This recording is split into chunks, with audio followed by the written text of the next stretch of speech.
कोई मरता है पूरा गांव जानता है, कोई मरता है पूरा जिला जानता है, कोई मरता है पूरा प्रदेश, कोई मरता है पूरा देश और कोई मरता है पूरी दुनिया जानती। सोच को बदल दो, सितारे बदल जाएंगे। नजर को बदल दो, नजारे बदल जाएंगे। कश्तियों को बदलने की जरूरत नहीं है, दिशा को बदल दो, किनारे बदल जाएंगे, किनारे बदल जाएंगे। सर्वप्रथम सामाजिक क्रांति के अग्रदूत, भारतीय राजनीति को एक नई दिशा देने वाले, हमारे समाज में जन्मे ईवी रामास्वामी नायकर पूरे देश के तमाम धार्मिक स्थानों का पुनर्निर्माण कराने वाली, देश को एक नई दिशा देने वाली महारानी अहिल्याबाई होलकर के चरणों में श्रद्धा सुमन अर्पित करते हुए आज इस कार्यक्रम की अध्यक्षता कर रहे हैं अध्यक्ष जी, संचालन कर रहे हैं संचालक महोदय। इस कार्यक्रम की अध्यक्षता प्रीतिपाल जी कर रही है। मुख्य अतिथि के रूप में अखिल भारतीय पाल महासभा के राष्ट्रीय अध्यक्ष परम आदरणीय ब्रह्मप्रकाश पाल जी, आरयूपी राष्ट्रीय पार्टी के राष्ट्रीय अध्यक्ष भाई साहब बाबूराम पाल जी, रालोद श्रमिक प्रकोष्ठ के प्रदेश अध्यक्ष आदरणीय महेश पाल जी, समाजवादी पार्टी के नेता संदीप पाल जी, सज्जन पाल जी, मनोज पाल जी, उत्तम पाल जी यहीं बैठे हैं, उनकी माता जी जिन्हें प्रधान में सम्मानित किया गया, सामने उपस्थित पिता तुल बुजुर्गों, नौजवान साथियों, माता और बहनों, मीडिया के साथी, सबका मैं हार्दिक अभिनंदन और स्वागत करता हूं। बात बड़ी देर से चल रही है, बहुत सारे साथियों ने अपनी बात कही, मैं आज आपके बीच में देर से पहुंचा, इसके लिए क्षमा प्रार्थी हूं। किस विषय पर बात हुई बहुत ज्यादा तो नहीं जानता, लेकिन केवल इतना जानना हो कि महामानव गौतम बुद्ध ने कहा था समस्या है कि कारण है, अगर कारण समझ में आ जाए तो हर समस्या का निवारण हो जाएगा। यही विज्ञान कहता है। अगर महामानव गौतम बुद्ध ने कहा कि सच वो नहीं है जो किताबों में लिखा है, किसी बात को सच इसलिए मत मानना कि बहुत मोटा आदमी कह रहा है, किसी बात को सच इसलिए भी मत मान लेना कि बहुत मोटी किताब में लिखा है, बल्कि सच वो है जो तर्क की कसौटी पर खड़ा उतरे। बहुत सारे साथियों ने बात की, मैं चंद बातें आपके बीच में रखना चाहता हूं। अगर अम्बेडकर जी ने कहा शिक्षित बनो, संगठित हो, संघर्ष करो, तो निश्चित रूप से उसमें कुछ बात रही होगी। शिक्षित तो हम लोग हुए, संगठित भी हुए, इसमें कोई दो राय नहीं है, लेकिन जब संघर्ष करने की बारी आई तो हमने समझौता किया, संघर्ष को किनारे किया, जिसका कारण है कि आज इस हालत में हम हैं। ये वही उन्नाव है जो इतिहास लिखा करता था। आज तक आपने देखा होगा कि बहुसंख्यक समाज अल्पसंख्यक समाज पर जुर्म करता है, लेकिन दुख तो तब होता है जब अल्पसंख्यक समाज बहुसंख्यक समाज पर जुर्म करता है और बहुसंख्यक खड़ा होकर देखता है। एक चींटी का परिवार हो, आप अकेले चले जाओ, आपको बड़ी हैसियत का अंदाजा हो जाएगा। जब उन्नाव में सबसे ज्यादा हमारी आबादी है तो हम पीछे क्यों हैं? इसका कोई दूसरा दोषी नहीं है, इसके दोषी हम स्वयं हैं, कोई दूसरा नहीं। लेकिन बधाई देना चाहता हूं यहां के सामाजिक कार्यकर्ताओं को। मैं तो लगातार उन्नाव आता हूं, हर बार बुलाया भी जाता है, लेकिन कम से कम कुछ साथियों ने बुला उठाया कि अपनी जमीन खरीदी, अपना स्थान निश्चित किया, जिससे हम लोग कम से कम एक साथ बैठ करके एक साथ अपनी मंत्रणा करके, अपनी बात करके अपने समाज के प्रति चिंतन करने का काम करेंगे। कोई उपलब्धि है, छोटी मोटी उपलब्धि नहीं है, लेकिन केवल कहने से नहीं होगा। राजनीति चाहता है कि इस देश में पेरियार दोबारा पैदा हो, भगत सिंह दोबारा पैदा हो, महारानी अहिल्याबाई होलकर दोबारा पैदा हो, लेकिन पैदा किसके यहां हो ये कोई नहीं कहता। जो हमारे घर में पैदा हो वो दूसरे के घर में पैदा हो, यही अंतर है सोच का। कौन आएगा करने के लिए? कोई दूसरा आएगा क्या? कुछ लोग कहते हैं जब होना होगा हो जाएगा, हो रहा है अब करेंगे, लेकिन मैं कहता हूं जो होना होगा वो होगा। ये पौरुषहीन कथन है, जो हम चाहेंगे वो होगा। इन कथनों में जीवन है, यही उन्नाव के लोगों ने किया।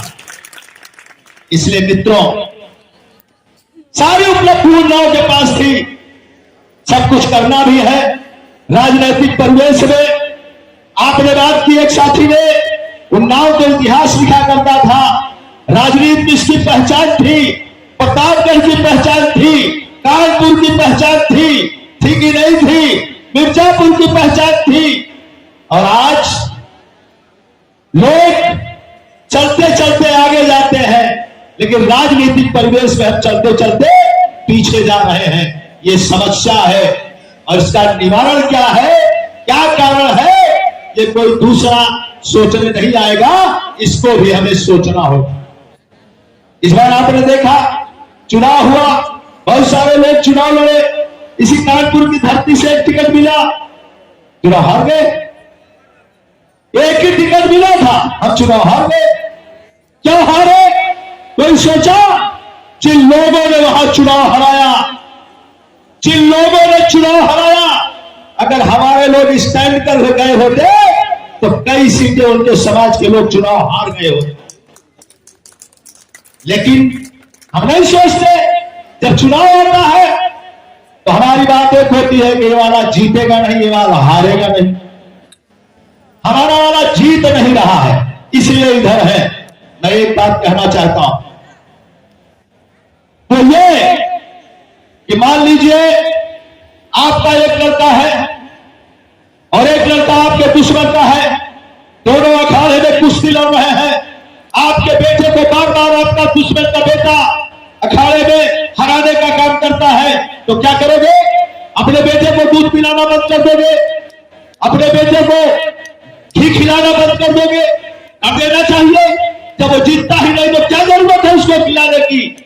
कुछ लोग तैयार है, इसमें नहीं तैयार है, इसलिए कि तब तक अपने बेटे को खिलाते पिलाते रहेंगे जब तक दुश्मन के बेटे को पटकने का काम नहीं करेगा। दूसरा सवाल कोई कहता है, तो दूसरा उदाहरण देता हूं। एक लड़का आपका है हाई स्कूल में 3 बार फेल होता, और एक लड़का आपके विरोधी का हाई स्कूल में टॉप करता है, तो क्या करोगे? अपने बेटे की पढ़ाई लिखाई बंद करो और जो टॉप कर रहा है उसी पर सारा खर्चा करो। तैयार है कुछ लोग? कोई तैयार नहीं है।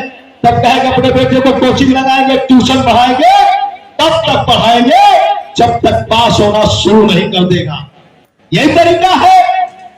अगर ये भी बात समझ में ना आवे, एक बहुत कड़वी बात कह देना चाहता हूं। एक हमारा बाप है, एक हमारा पिता है, बड़ी मुश्किल से हमें खर्चा देता है।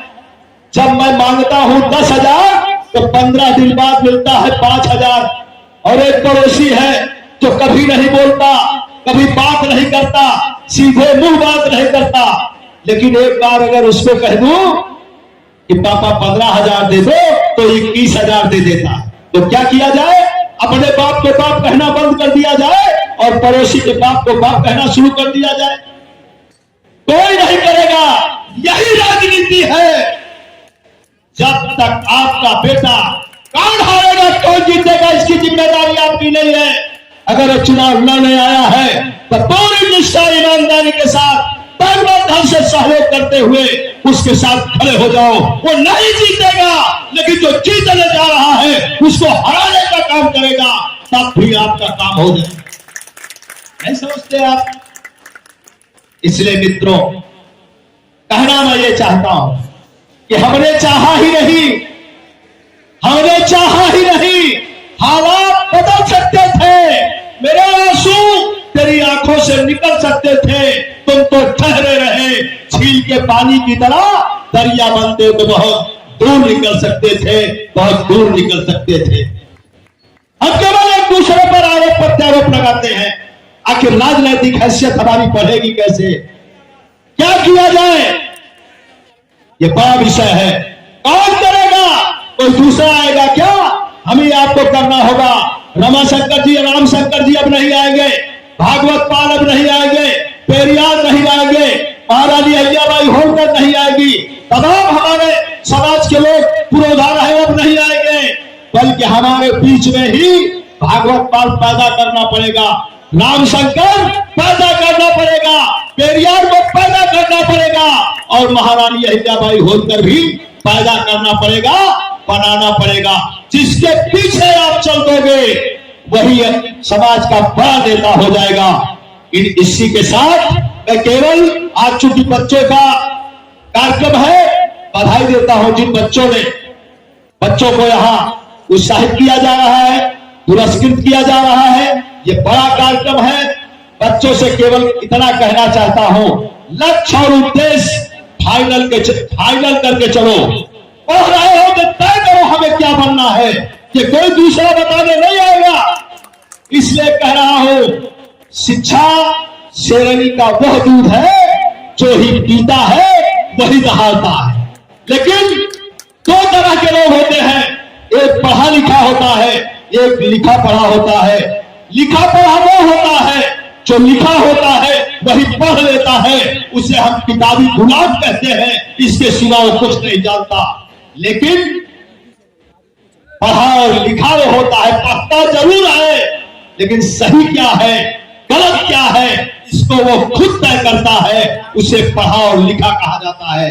इसलिए मेरे बच्चों, लिखा पढ़ा मत बनना, पढ़ा लिखा बनना, यही विज्ञान कहता है, यही सारे सिद्धांत कहते हैं। और बिना लक्ष्य और उद्देश्य के प्राप्त की गई शिक्षा कभी आपका भला नहीं कर सकती। मैं नौजवानों से केवल इतना कहना चाहता हूं कि अब ये रोना बंद करो, ये गड़बड़ है वो गड़बड़ है, उन्होंने ऐसा किया उन्होंने ऐसा नहीं किया। मैं केवल एक लाइन कहना चाहता हूं कि पहुंच कर अष्टपटी आंखों से, पहुंच कर अष्टपटी आंखों से मुस्कुराओ तो कोई बात बने, और सर झुकाने से कुछ नहीं होता, सर उठाओ तो कोई बात बने। और उनके लिए मेरी ये लाइन है जो इस कार्यक्रम में नहीं आए होंगे लेकिन माइक की आवाज से सुन रहे होंगे, ऐसे लोगों के लिए मेरी लाइन है कि नफरतों के जहान में जो लोग कहते हैं कि ये गड़बड़ है संचालन करने वाले, कुछ लोग कहते हैं पुत्तन पाल जी गड़बड़ है, कुछ लोग कहते हैं रवानाम आश्रय गड़बड़ होंगे, रवाशंकर जी होंगे, संतोष जी होंगे, तो अच्छा कौन है ये बताओ, उसे जिम्मेदारी देनी चाहिए। उनके लिए मेरी ये लाइन है कि नफरतों के जहान में हमको प्यार की बस्तियां बसानी है, दूर रहना कोई कमाल नहीं, पास आओ तो कोई बात बने। और जिंदगी भीख में नहीं मिलती, लाइन संचालक महोदय की कह दे रहा हूं कि जिंदगी भीख में नहीं मिलती, जिंदगी पढ़ के छीनी जाती।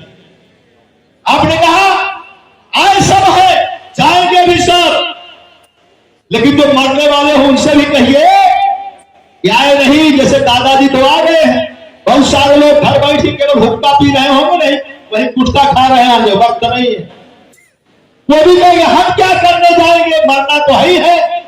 उनसे कह दो भाई मरना है तो आधे मत जाओ, तैयार हो जाएगा क्या, कोई नहीं तैयार होगा। मौत में बहुत बड़ा फर्क है, तो तय है मरना है, लेकिन मौत में बहुत बड़ा फर्क है। कोई मरता है केवल घर वाला जानता है, कोई मरता है पूरा गांव जानता है, कोई मरता है पूरा जिला जानता है, कोई मरता है पूरा प्रदेश, कोई मरता है पूरा देश, और कोई मरता है पूरी दुनिया जानती। ये फर्क है मौत में।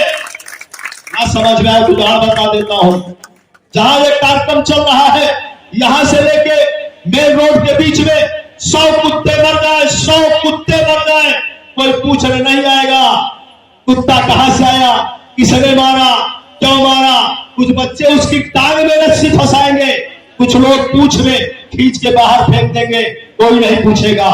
लेकिन इसके बीच में अगर एक शेर मर जाए तो गारंटी के साथ कहता हूं, उन्नाव के जिलाधिकारी खड़े नजर आएंगे, उन्नाव के पुलिस अधीक्षक खड़े नजर आएंगे, कोतवाल खड़ा नजर आएगा, राइफल लेके उस शेर की लाश को रखाते नजर आएंगे।